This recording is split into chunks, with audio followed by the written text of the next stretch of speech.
Clock hour is, it's simple. Should the Niners just run it back with the group they have right now?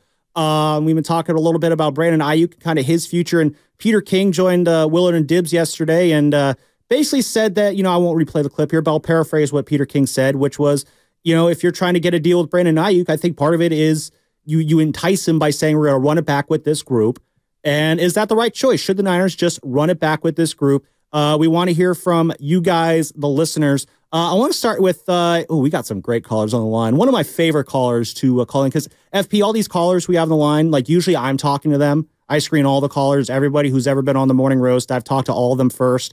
Most of the callers, they're fun to talk with. Some of them less so. There's a lot of callers, though, that when I see them calling in, I get very excited. Here's one of them. It's Horace in Texas. Horace, how are you feeling about this Niners team? Are we running it back? What are we worrying about? What's going on, Horace? Hey, first of all, guys, I want to tell you you're doing a great job. Thank you, Horace. I don't look at you as substitutes, man. You're the real deal, too. Awesome. I appreciate that, Horace. Yeah.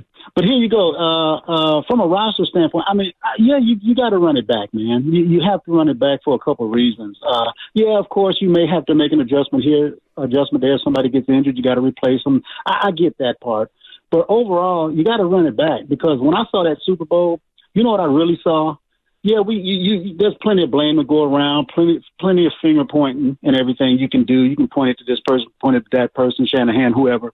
But here's the deal. What I saw in that game, I saw two very, very, very good teams, both trying to give it away to the other team. Mm-hmm. When you think about it, this is a 49ers station, and, we're talking about what the 49ers did, what they didn't do. But when you look on the other side, Kansas City didn't play that great of a game either. No, honestly, I thought for the first 55 minutes of that game, they played like they did not play great for the first 55 minutes of that game.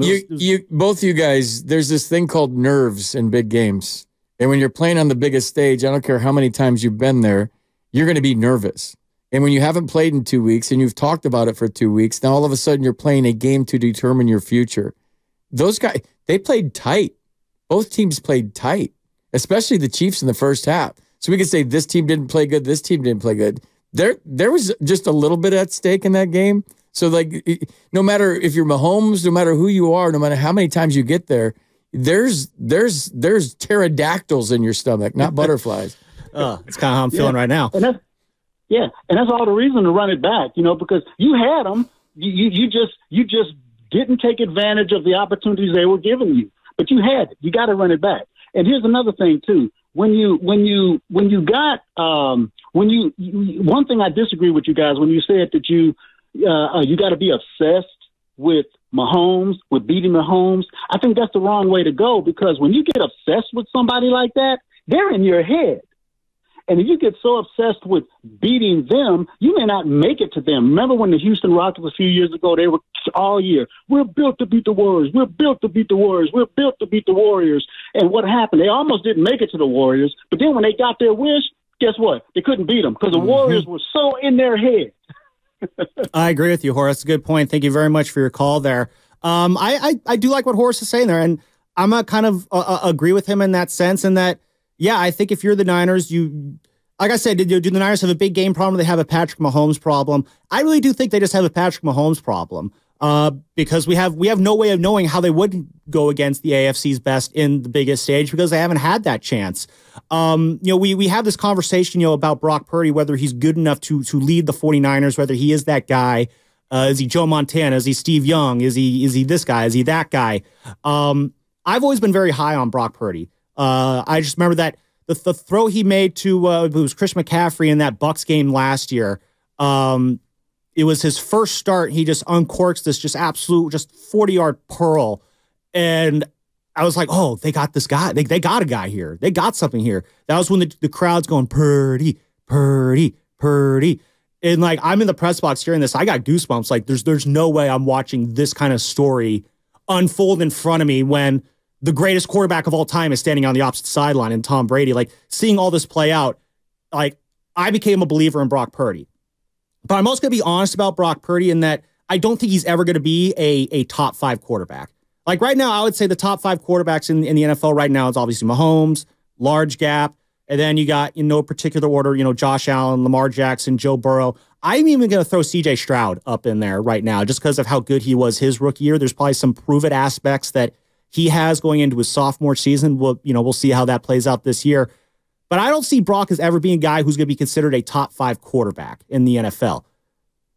But I do think he is going to be one of the better quarterbacks in the NFC for the next few years, because when you look around at the competition of quarterbacks in the NFC, Jordan Love, he looks like he's going to be a guy who's going to have the Packers in it for a while. Jared Goff, as good as he is, I like to root for Jared Goff because I played against him in high school, so I feel good about myself when he has success.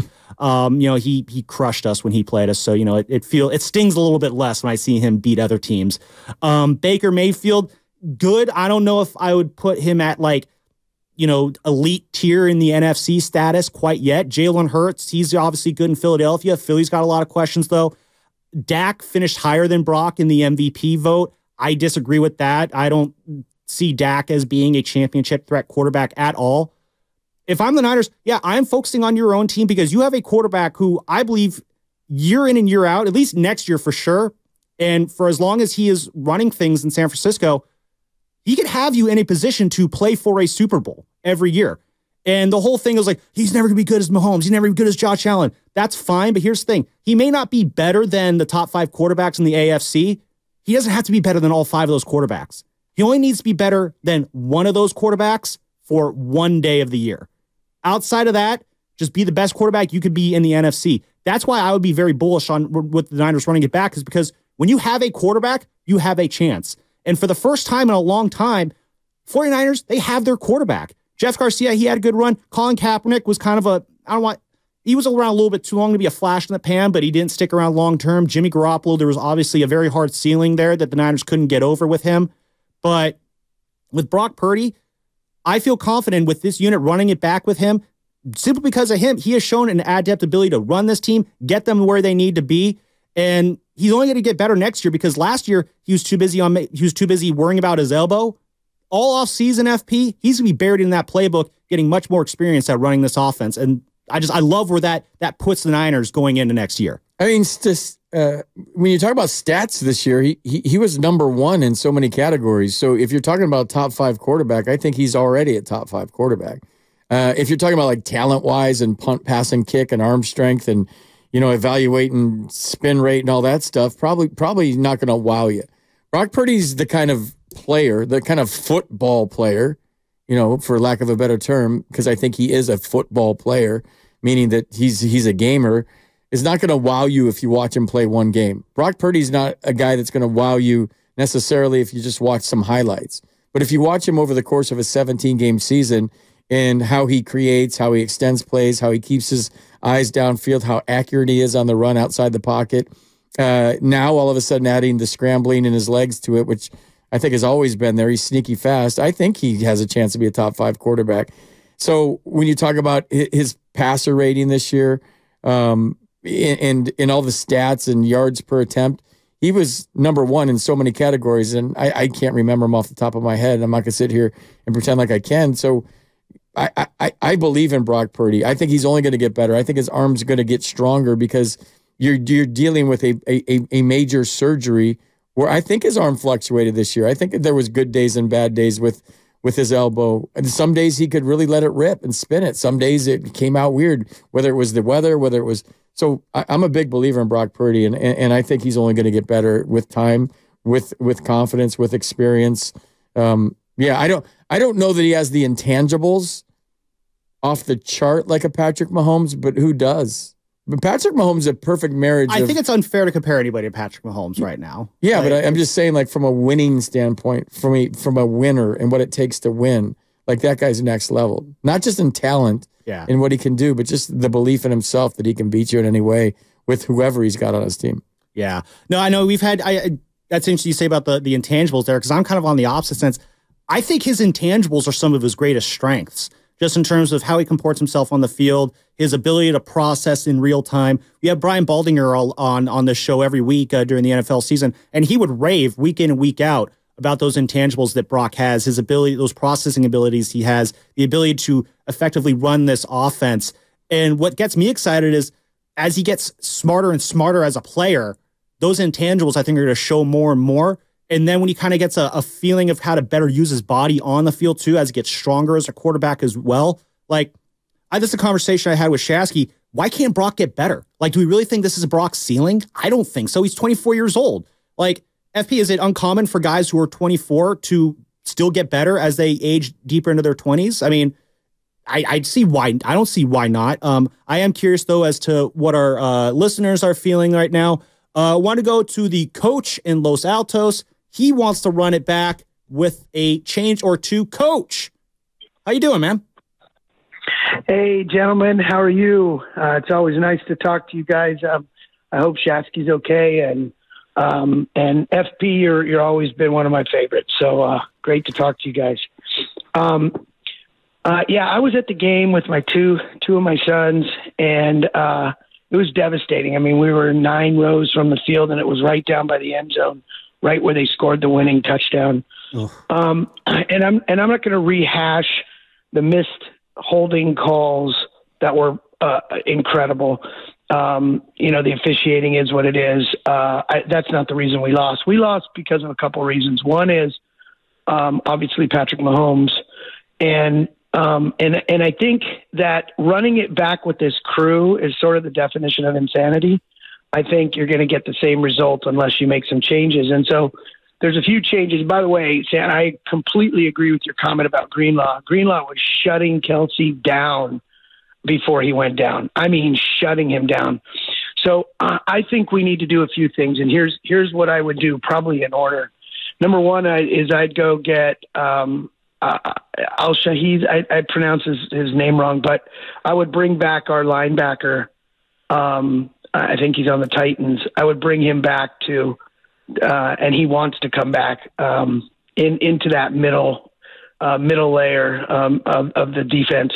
I would also go after Patrick Surtain from the Broncos, and I would even, and this is probably heresy to some people, I'd probably even consider trading Brandon Ayuk, and Surtain and maybe a second round pick or something. But we need another shutdown corner. And I think if we had Ward and Surtain on the corners and Demo in the slot, I think we'd have a real shutdown defense. Because I'll tell you, at the game, at the Super Bowl, our receivers weren't getting the separation they normally get because the Chiefs DBs were so good. So I think that's the second thing I would do on D. And then on offense, I don't know why we've been so reluctant to draft or trade for free agent linemen, offensive linemen. Trent Williams makes all the difference.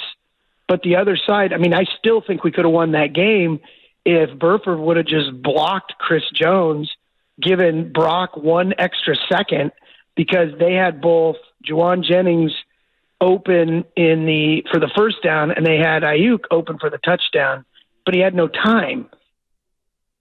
No, that's a good point, Coach, and it's just a lot to get in there too. Some very creative ideas there. I want to start with the Dre Greenlaw aspect though, because I do think if you're in terms of running it back, obviously you're not going to be able to run it back exactly the same because you're not going to have Dre available next year. The Achilles is out. I've seen people say that maybe he could be back late in the year or whatnot. If I'm the 49ers, I am operating under the assumption that Dre Greenlaw will not be suiting up for you in any game at all whatsoever next season from, day one of training camp all the way to the end of the year. You have 0 Dre Greenlaw next year. You need to find someone to fill that void. I don't know if you fill that in the draft, or I kind of like the coach's idea there of going out and finding Azeez Al-Shaair. He had a 1-year deal with the Titans, so he will be available. He knows your defensive system. We'll see what your D coordinator looks like next year. These guys familiar with the guys in the building. He's familiar with the system. He knows what he needs to do. That's a solid option there. But yeah, the hardest part there is going to be replacing Dre Greenlaw. I don't even know if you just do that in the draft either. I don't know how much does the absence of Dre Greenlaw impact in terms of just what this Niners team will look like next year, FP? I mean, it's from a heart and soul standpoint, a lot. And from a talent standpoint and a physicality standpoint, a lot. Like, Drake Greenlaw isn't just a great linebacker. He's trying to, kill you on every hit. Yeah. He's old school, man. I mean, if we watch film of Ronnie Lott right now, Ronnie Lott would be suspended every week. I mean, the game was different. Even watching that Patriots documentary last year, and watching Cox and some of the linebackers for the Pats back in the day and how physical the game was. Like Greenlaw's old school. I mean, that's why he gets hurt so much, because he just throws his body around like a crash test dummy for three hours every Sunday. So, yeah, I don't know how you replace him. I don't think you do replace him. Sam, I'm the kind of guy that I can't wrap my head around next year yet. We've been talking about next year a lot. That's true. It's hard for me to get especially there. so fresh. I mean, we've been doing it. We've been having fun with it. You're doing a fantastic job hosting the show for your first time ever. But like, it's hard for me. Like, as an athlete, you work your whole life to be in the present. And it's so hard because you're worried about the last game and you're thinking about next year. And all the great ones, whether it's Tiger Woods, Michael Jordan, they all live in the moment, right? Yeah. Right now, every single 49er, not one of them's thinking about next year. They're all on the beach. You just see, like, with Juszczyk and Kittle and the wives, they're all somewhere in Mexico on the beach. They're just decompartment. They're just unplugging right now. For the best. They're decompressing. They're nobody's thinking about next year. As a fan, maybe I still have too much athlete in me, but I haven't even got to thinking about I mean, you're triggering me to think about next year because we're doing, and the fans are, and we're excited about it. But like, dude, I'm not there yet. Yeah, I'm more of spring training. The Warriors are winning 8 out of 10. Mentally, am I having trouble letting go of the toughest loss maybe we've all experienced? Yeah. But it's hard for me to think about Dre Greenlaw and the defense and what they need to do. I guess when training camp starts, I'll start to lock back into the 49ers. But right now, like, as a fan, and I'm saying this with all due respect to every fan out there, I'm trying to close the book on these guys. Yeah. I'm trying to, like, get through my own grieving process of a tough loss right now. So for me to, like, really dive deep into Ayuk and this and that next year, like, I'm having fun with this. Don't get me wrong. But, like, if it's up to me, I kind of want to, like, put that in a Tupperware, seal it, put it in the freezer, and when the training camp starts next year, then start to think about it. Or like hot stovey stuff when you're the dog days of July and August when maybe the Giants aren't doing as well or your team's not doing as well. But like right now, I'm having trouble like getting toward next year. I know, and that's just the nature of football. Or sports talk. Like, this is great sports talk. But like, yeah, it's hard for me as a fan to get there. I guess the way I look at it is just they were so close. And when you feel so close, it's just like, I want to just get back on that horse and get right back out there and get there again. As a fan, that's just my mindset with how close they were. And it's just like, I just hate, like, when you're this close, I hate to see it, let it slip away. I just remember when with the Harbaugh Niners and how close they got to winning and when they fell short and then it slipped away. It hurt the way it slipped away and how fast it slipped away. And I don't know, maybe it's just part of me. I just don't want them to lose that momentum that they've been building up these last 4 years. From like a sports psychology standpoint, you're trying to fix the loss right now by talking about tweaking the roster for next year so that they can win the last game. But I'm sick. Do you guys ever watch ESPN Classics and you know the outcome of the game, but you're thinking it's going to change the way you want it to change? Mm-hmm. So like, say it's a bowl game from wherever, or it's your team in the Super Bowl, and you watch the replay and you're sitting there going, you know the outcome, you know how it's going to end, but for some reason you're thinking, I don't know if it's a mind trick. This time they won't call the PI against Miami in the end zone. You're thinking it's going to, that's the one I got to go to. The Fiesta Bowl. I was there. I was there. I was in the stands for that. I saw the fireworks go off and the Hurricanes run on the field and the confetti fall, and then everybody go, what's going on? And my buddy who was an Ohio State fan is like, there's a flag in the end zone. I'm like, wait, what? Worst call ever, by the way. Anyway, how do you make a call? Anyway, why would you pick that? That's a no. You just pick that scab. I know. Right you talk about painful losses.